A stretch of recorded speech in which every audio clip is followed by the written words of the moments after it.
రానున్న చుక్కలే విన్నా గాని కదిలించలేదా కాస్త కూడా నీ మనసుని పరదాలు దాటి ఒక్కసారి పలకరించవేమి అందరినీ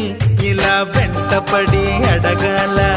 సరదాగా నువ్వే ఎదురైతే సరిపోదా నిద్రపోతున్న రాత్రి నడిగా గుటికి చేరిన గువ్వల నడిగా